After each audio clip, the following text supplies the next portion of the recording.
Hi, guys. Welcome back to the GridLocked F1 podcast. Today we will be giving our preview to the Mexico City Grand Prix. Today is going to be just me. Everyone else is busy, but I can do it from now. Okay, so going into the race, I feel one of the biggest spotlights or stories was in FP1 where all the rookies, or there were 9 rookies participating in FP1 from basically every team. And watching that live, I felt there were some standouts. Maybe Lindblad looked strong, even though he was on the softer tire, but he did finish a strong P6. And yeah, there were some good showings from all the other drivers as well. So, and I know it was a topic of discussion in our previous episodes, but Lindblad, we were discussing whether he deserves to have that 2026 Red Bull or Racing Bull seat. And I think that, like, my friends would disagree, but I think that he's going to get it. So right now, I would say, right now the battle would be between Lawson and Sonoda. And Sonoda, I think, has been having an uptake in form in recent races. And even in practice, he wasn't that far behind Verstappen. And if I can remember correctly, I think he was like 4 tenths off in FP2. Not sure if they were on the same tire or not, but I would say he's definitely closer. And another thing going into Mexico is that I would say historically Mexico is a very strong track for Red Bull as a company. And um, yeah, so given their recent surge of performance, like Verstappen, last 3 or 4 races have been a win. I would say this race is a really high chance of being a win for Verstappen again.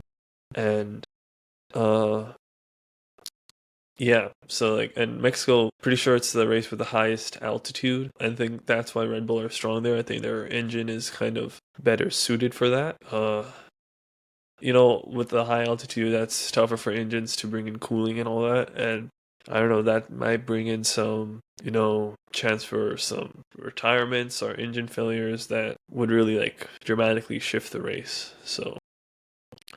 And just other storylines going into the race. Obviously, Verstappen's title charge. Right now, I would say it's between Piastri, Norris, and Verstappen, even though, George Russell still has a chance.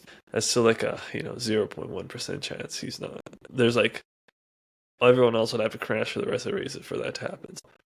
I think we can just about shoo him away at this point. So Verstappen, in order to keep up his title charge, he needs to keep stacking up wins. And Mexico City, I think, would seem like a race where he could easily win it, especially with his form at the moment and how good Red Bull have been historically. But, you can never discount the McLarens. And I think strategy will be a really important factor in this race on Sunday. Another good storyline looking in is just, finalizing driver lineups for the next year. I know Alpine has still not confirmed whether they're keeping Colapinto or maybe bringing in Paul Aaron. And he was there in the practice session. He was there for the practice session FP1, and pretty sure he finished behind Colapinto. But obviously Colapinto has way more experience in the car and way more driving miles. But I would say given how he was given the chance, I would say he's a pretty strong driver. I would say. I don't know. These past few races, Colapinto has really been showing pace. I feel like he's actually been outperforming Gasly, and Gasly. On the top of Gasly, his performances have really dropped off, and I don't know if that's just lack of confidence because that Alpine car is so much slower than all of the other cars, and maybe he's just kind of given up or, just doesn't have the same drive to push in that car until next season. I know people have been saying he looks really dejected and all that. So yeah, we know he's confirmed for next year. He signed that contract earlier in the year, but there's storylines going into who will be his teammate next season.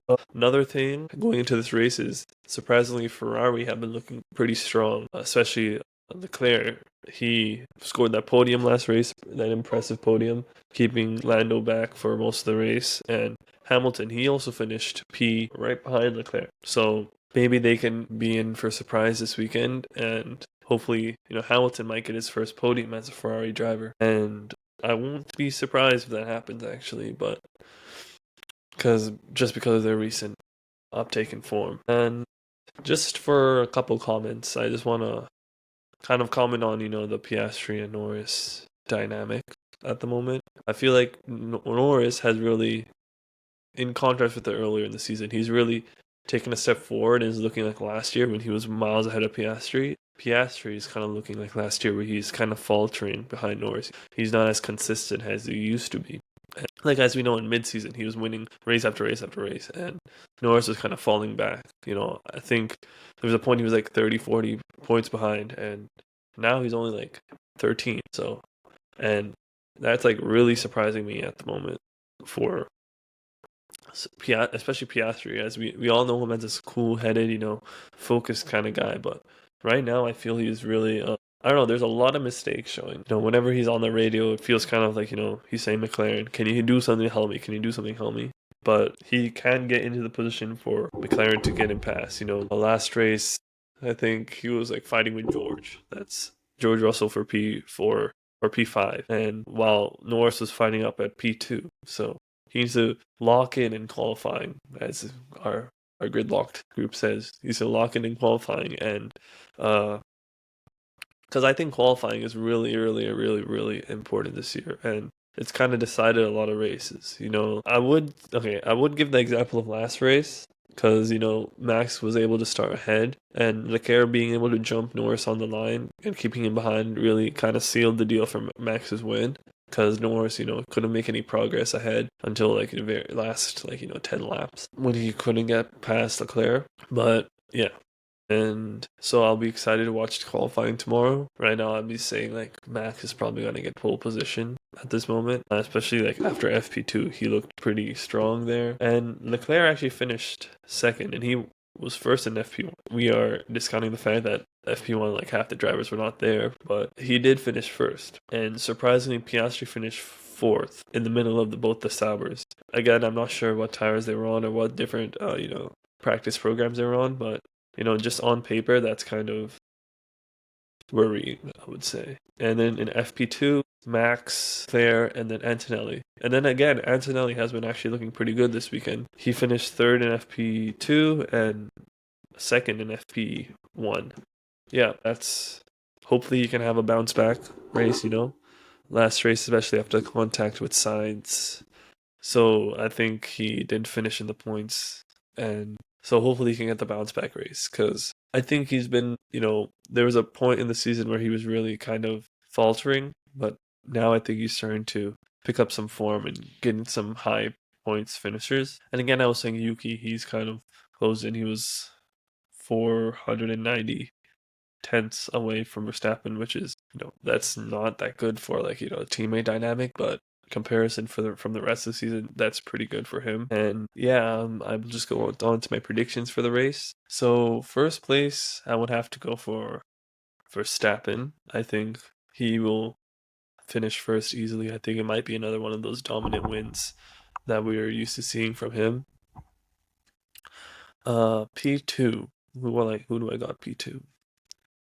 I think I'm gonna have to go with Norris, actually. Norris or Leclerc for P2 and 3. So, I'll make it a little surprising. I'll say Leclerc P2, and then I'll say Norris P3. I'm predicting that Ferrari will have a great race, and then P4, I would have to say George Russell. I mean, I was saying before how Antonelli was looking good. I don't know if I've noticed this before, but like there were some instances where like George was looking slower than Antonelli, but then suddenly in qualifying, George would come out with like an outstanding lap in Q3, putting him like, top 5. And that sets him up perfectly for the race. And I think that might happen again this weekend. So I'm putting George P. And surprisingly, I haven't put Piastri anywhere yet. I put him P5. Especially with, the Ferraris looking strong again. Screw it. I'm going to put Hamilton P5 and Piastri missing out on the top 5. That's going to have insane championship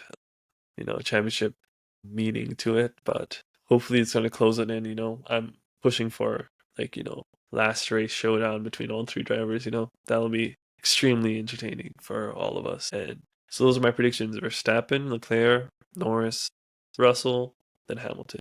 Okay, give your predictions down below. Thanks for listening in to this episode of the GridLocked F1 podcast. I'll be sure to get all my friends back for the next episode, and subscribe, like the video, share it with all your friends, and stay locked in. Thanks for watching.